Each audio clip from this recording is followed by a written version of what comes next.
Sebelum kita mulai lagi, jangan lupa like dan subscribe-nya. Channel Cerita Roman. Oke, bab 394. Dion mendengus dingin, "Devi, kau ini sedang mendikteku. Apa perlu aku menggantung tulang tua kakekmu agar kau bisa mengerti siapa yang berkuasa di sini?" Dengan cepat air muka Devi berubah.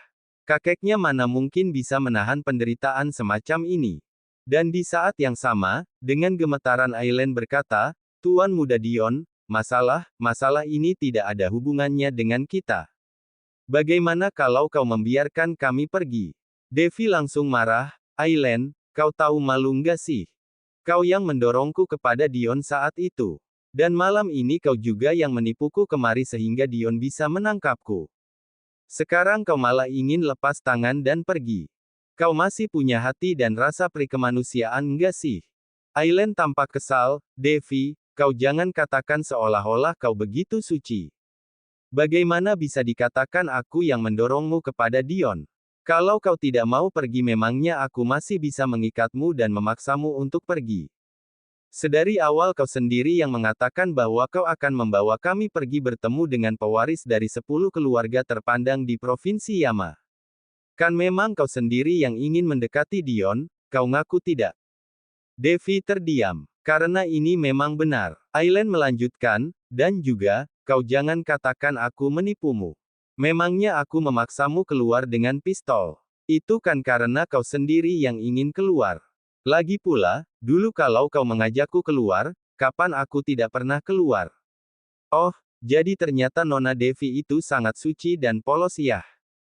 Dan kau juga jangan lupa, aku tahu dengan jelas kau telah pacaran dengan berapa orang pria. Masih berlaga suci. Baru masuk kampus beberapa tahun saja kau sudah berpacaran dengan 3 orang pria. Beraninya kau bergaya seolah-olah kau masih suci.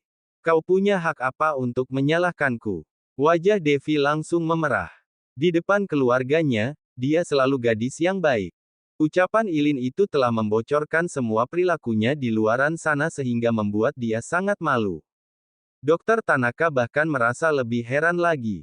Dia tidak menyangka bahwa cucunya telah berpacaran dengan begitu banyak pria. Jika diingat-ingat kembali, dia sama sekali tidak pantas untuk Reva. Dari samping Dion bertepuk tangan, "Menarik, sangat menarik. Saat wanita berubah sikap, itu benar-benar sangat menyenangkan. Ah, Devi, tak kusangka ternyata kau juga pintar berpura-pura, iya. Asteris CKK, orang sepertimu pun masih berani bermimpi untuk menikah dengan keluarga kaya. Kau kira pewaris dari 10 keluarga terpandang di Provinsi Yama itu semuanya orang bodoh arah? Meskipun masalah latar belakang keluarga diabaikan pun, aku ingin tanya pewaris dari keluarga mana yang ingin menikahi wanita gatal?" Wajah Devi langsung memerah. Dia menggerakkan giginya dan tidak berbicara sama sekali. Kali ini wajahnya benar-benar tercoreng abis. Lalu Dion menoleh kepada Dokter Tanaka kemudian dengan cemberut berkata, "Hei orang tua, kau berani meminta Reva menyelamatkan wanita seperti dia? Sejujurnya kalau Reva mau di sini demi dia, aku pun merasa kasihan untuknya." Wajah Dokter Tanaka memerah. Sekarang dia juga merasa sangat sedih. Bagaimana mungkin cucu kesayangannya menjadi seperti ini? Dan di saat yang sama tiba-tiba terdengar sebuah suara, "Dion, cukup ya, jangan keterlaluan." Semua orang menoleh dan melihat bahwa Reva telah muncul di depan pintu. Ekspresi Dion langsung berubah dan berseru, "Bagaimana dia bisa masuk? Dion telah menempatkan banyak anak buahnya di luar. Tetapi sekarang Reva yang masuk dan anak buah Dion sama sekali tidak melawan." Ini menyebabkan Dion menjadi sangat panik. Dia tidak tahu bahwa sembari berjalan masuk ke sini, Reva telah menangani semua anak buahnya yang dia tempatkan di luar tadi. Sekarang, semua anak buah Dion masing-masing titik vital di tubuh mereka telah ditotok dengan jarum peraknya. Mereka semua sama sekali tidak bisa bergerak. Sebelum kita lanjut, jangan lupa like dan subscribe-nya.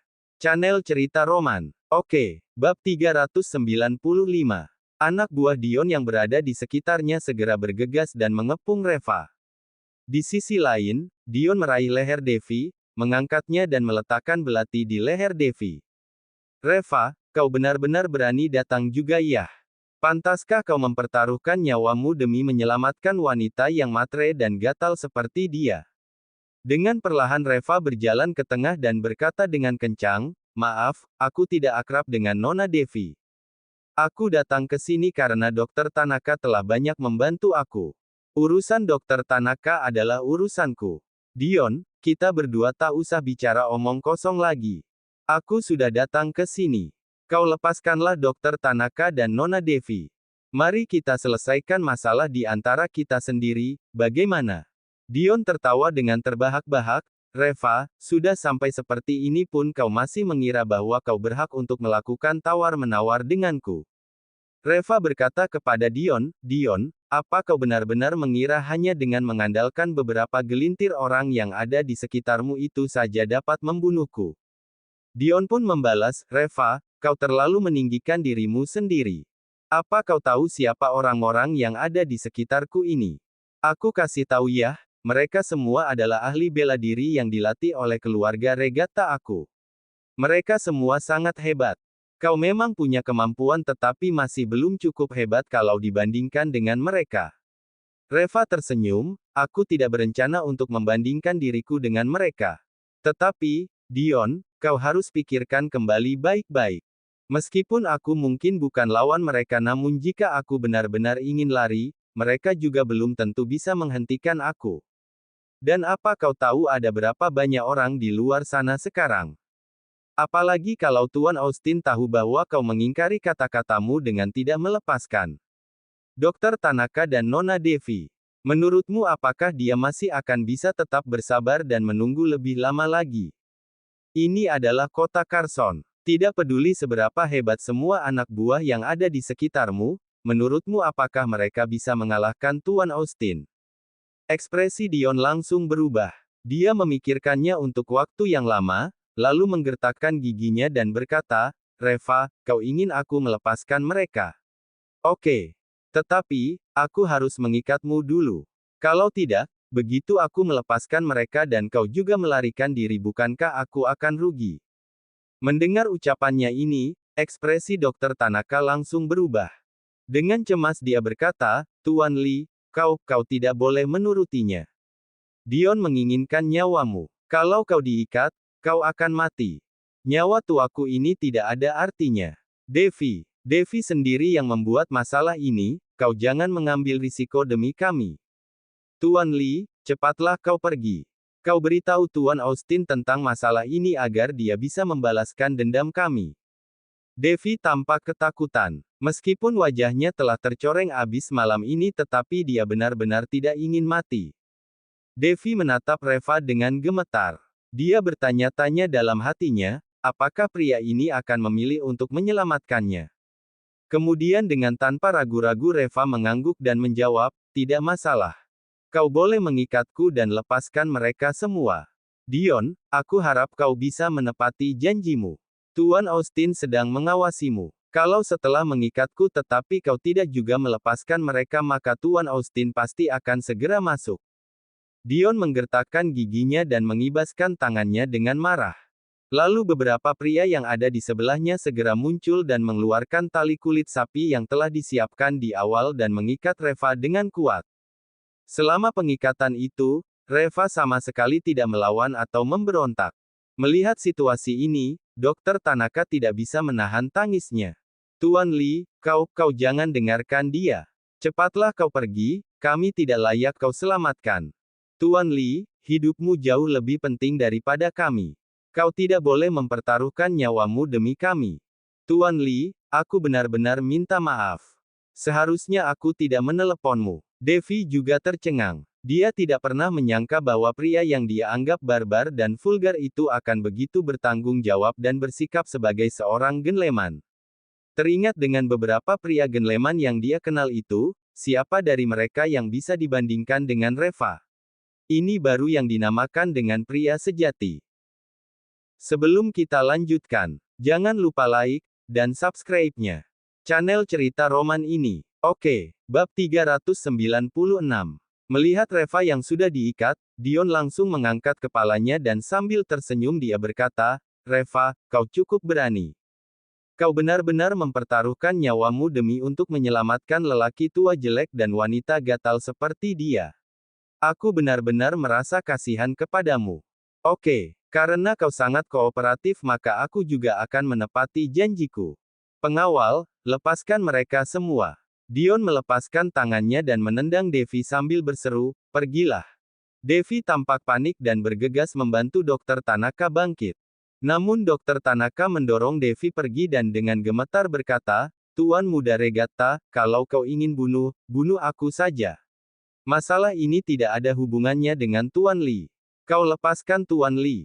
Dion sangat marah, hei, barang tua, aku sudah memberimu kesempatan. Cepat kau pergi dari sini. Jangan sampai membuatku marah. Kalau tidak, kau yang akan kubunuh lebih dulu. Dokter Tanaka masih ingin berbicara tetapi Reva langsung berkata dengan keras, Dokter Tanaka, kau bawa Nona Devi pergi dulu. Tuan Austin ada di luar. Dia punya cara untuk menyelamatkan aku. Dokter Tanaka tertegun sejenak.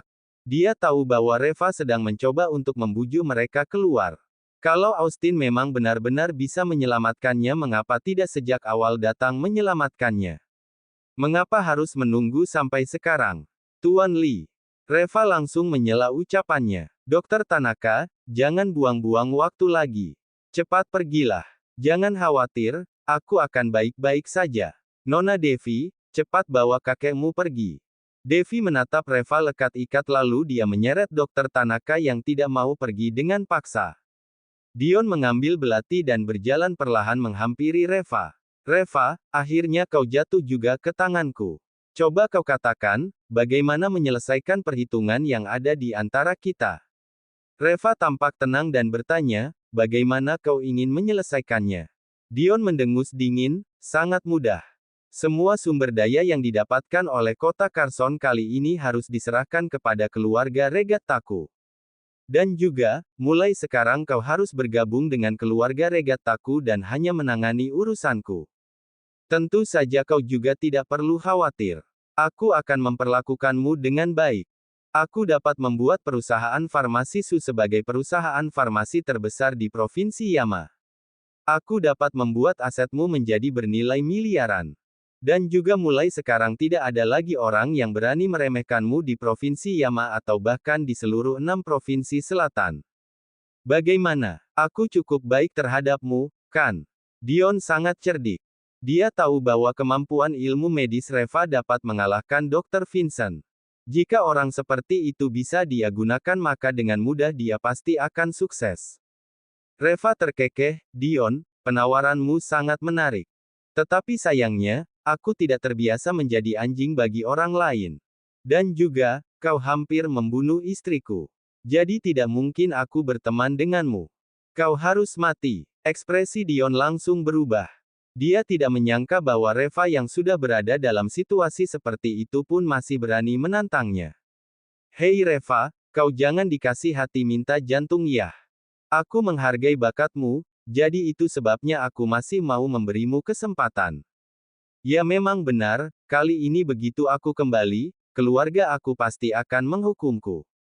Tetapi apakah menurutmu kau bisa menyelamatkan nyawamu dengan menyinggung 10 keluarga terpandang di Provinsi Yama? Keluarga Regattaku pasti tidak akan melepaskanmu. Dan nantinya bukan hanya kau saja tetapi Nara istrimu itu juga akan mati.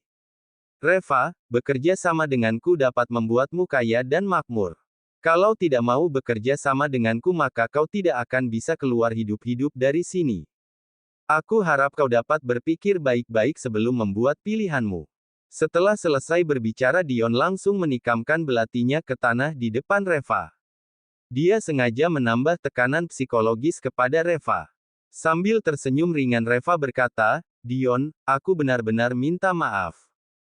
Dikhawatirkan aku tidak bisa bekerja sama dengan orang mati. Dion tertegun sejenak lalu menatapnya dengan heran. Apa maksudmu? Siapa yang kau katakan orang mati? Reva terkekeh dan tiba-tiba berujar, Tuan Austin, kau bisa bertindak sekarang. Begitu ucapan itu dilontarkan, jendela di sekitarnya langsung pecah dan sekelompok orang bergegas masuk. Paras muka Dion langsung berubah. Dengan tergesa-gesa dia bangkit dan berteriak. Siapa yang berani menghampiri, Aku akan membunuhnya. Sampai jumpa di episode selanjutnya. Untuk itu jangan lupa subscribe, serta like, dan bunyikan loncengnya.